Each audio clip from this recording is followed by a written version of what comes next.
गोष्ट खर तर आपण महाराजांना आदर्श राजा मानतो, पण महाराजांना आदर्श पिता सुद्धा मानायला पाहिजे. महाराजांचे ज्येष्ठ पुत्र आहेत संभाजी महाराज. संभाजी महाराजांना आता इथं अनेकांनी एक सातत्याने प्रश्न उभा केला की शिवाजी महाराज संभाजी महाराजांना घडवण्यात कमी पडले. पण मी जाणीवपूर्वक विधान करतो, जर शिवाजी महाराज नसते तर संभाजी महाराज घडलेच नसते. राजा तुम्ही संभाजी राजे उद्याचे राजे आहात, मग राजाला परराष्ट्राशी संबंध उत्तम ठेवावे लागतात. राजाला परराष्ट्राशी उत्तम व्यवहार ठेवावा लागतो. राजाला परराष्ट्राशी प्रसंगी सहही करावा लागतो आणि त्यासाठी भाषेची गरज असते आणि भाषा समोरच्या प्रत्येकाची वेगवेगळी आहे. महाराजांनी अनेक भाषांचे जाणकार स्वतःच्या पदरी ठेवून घेतले आणि त्यातून संभाजी महाराजांचे शिक्षण पूर्ण झाले. किती भाषा येत असते संभाजी राजांना? 1, 2, 3 नाही तब्बल 16. मराठी, हिंदी, उर्दू, हिब्रू, पाली, मल्याळम, तामिळ, कन्नड, फारसी, ब्रज, बंगाली, अरबी, गुजराती, संस्कृत एवढंच नाही तर एवढंच नाही तर हेनरी ऑक्झेंटन लिहून ठेवतो की युवराज प्रिन्स संभाजी राजा व कम्युनिकेटिंग इन इंग्लिश, म्हणजे युवराज संभाजी राजे माझ्याशी इंग्रजीतच संवाद साधत होते. म्हणजे या राजाला इंग्रजी सुद्धा येते.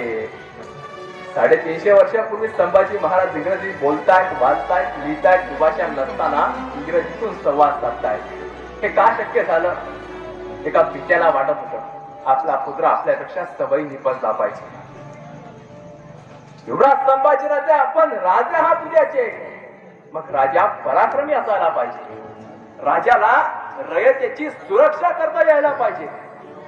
राजाला आपलं राज्य राखतात यायला पाहिजे.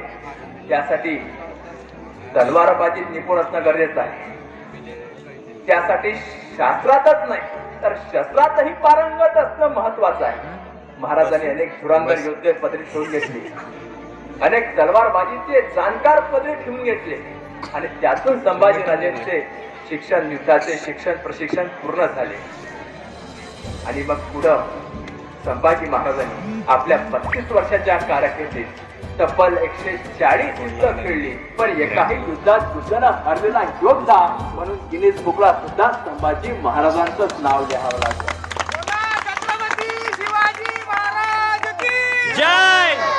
का शक्य झालं? एका पित्याला वाटत होता आपला पुत्र तसा घडायला पाहिजे. आम्हाला काय वाटतं?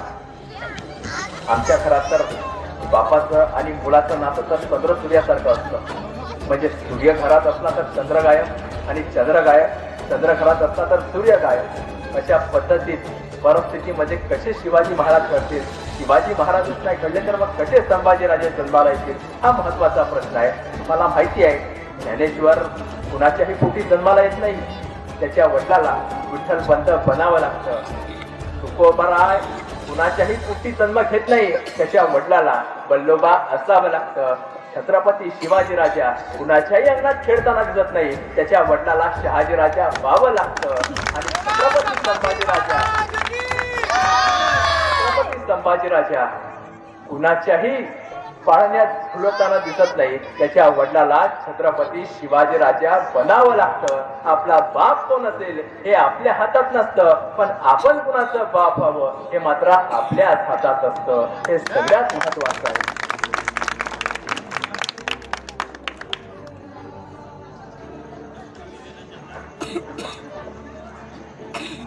पण अलीकडची तरुण भरकटलेली मला दिसतात, व्यसनानं ग्रासलेली मला पाहायला भेटतात. पण व्यसनाधीनता महाराजांना सुपारीच्या खंडातही व्यसन नव्हतं.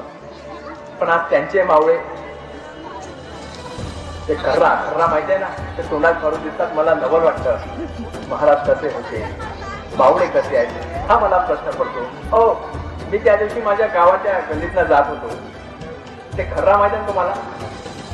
ते बार कसं पोरग होतो 5-6 वर्षाचा, ते खर्रा खात होतं. हे म्हटलं का मी तुझ्या बापाला नाव सांगतो. ते म्हटलं जा रे, मी कोणाच्या बापाला भेट नाही. तोपर्यंत त्याचे वडील तिकडून आले. आता वडील माझ्या ओळखीचे, मी म्हटलं काय काका? ते म्हटले काय नाही, ठीक आहे, बरं आहे. पण ते वडिलाला बघितलं, त्या बारक्या पोराने खिशात खर्रा खिशात लपवून ठेवला. ते वडील निघाले. मग मी त्याला म्हटलं काय रे, तू आता तर म्हणत होता मी कोणाच्या बापाला भीत नाही, मग तुझे वडील दिसतात, तुम्ही खर्रा लपवला का? म्हटला मी माझ्या बापाला भीतो म्हणून खर्रा लपवला नाही. मग तुम्हाला माहित नाही माझ्या बापाचा कोटा किती मोठा आहे. जर खर्रा त्यांच्या पुढे काढला असता तर याचा अर्धा त्यांनी दाबला असता, मग दिवसभर माझा वाखा झाला असता, म्हणून लपवून ठेवला आहे.